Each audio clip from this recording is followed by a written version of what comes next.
we know, in a larger sense, precisely why authorities didn't see and hear the warning signs that were all over the internet? CNN's Drew Griffin went looking for answers online.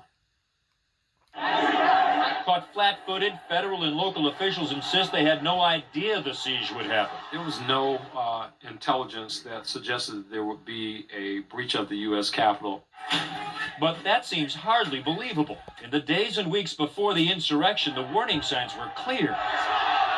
Violent and threatening online posts, an online call to arms. Operation Occupy the Capitol, one viral post called it. Go to Washington January 6th and help storm the Capitol. We will storm the government buildings, kill cops, kill security guards, kill federal employees and agents, and demand a recount. Trump or war today.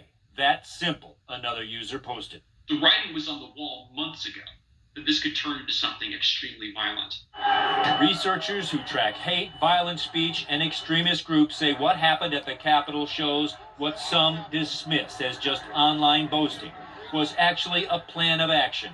And some of those who sieged the Capitol were prepared. There were men on the Senate floor wearing tactical equipment, carrying zip-tie restraints of the kinds that police use to handcuff people. I somehow doubt that they just brought those to a protest. The violent rhetoric had wide reach. The nonprofit Advanced Democracy tracked 1,480 violence-related QAnon Twitter posts just since January 1st on TikTok. Videos promoting violence were viewed 279,000 times. If you look at the work of anybody who has been tracking violent extremism in the United States, you will find that they have been issuing warnings regularly about these groups and the language that they're using. One of the main Stop the Steal rally organizers, Ali Alexander, told followers on Periscope he and 3 congressmen were planning something big. We schemed up of putting maximum pressure on Congress. We could change the hearts and the minds of Republicans who were in that body, hearing our loud war from outside. He told followers bring tents, sleeping bags, and other supplies, and added this: if D.C. escalates, so do we. A follower responded to the post, bring a gun. Investigators at the Anti-Defamation League say they were sharing the violent posts and concerns about January 6th with law enforcement right up until this week. We've been in touch with law enforcement on a very regular basis. Fearing the warnings were being ignored, the ADL went public. Our level of concern rose so dramatically that on Monday we actually published a blog to put it out on the public record about our degree of alarm. We weren't surprised by the intensity of what happened. What's next? January 20th.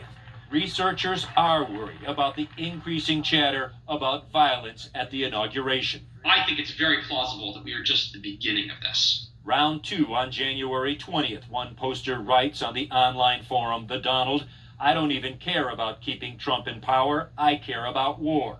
Please take urgent action to save our country. On January 20th, says another post, it's our last chance. Drew Griffin, CNN, Atlanta. Again, those threats are about January 20th, Inauguration Day. Tonight, we're learning there might be a threat 3 days earlier on the 17th. As part of its announcement banning the president, Twitter said, quote, the risk of further incitement of violence. Further notes, and I'm quoting again, plans for future armed protests have already begun proliferating on and off Twitter, including a proposed secondary attack on the U.S. Capitol and state Capitol buildings on January 17th, 2021.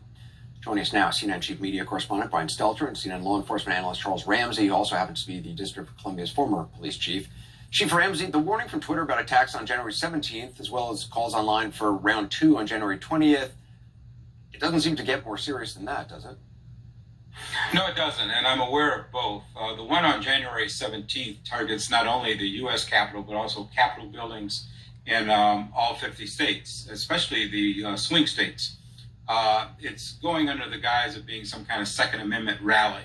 So that would indicate that they're going to be armed if they do, in fact, show up.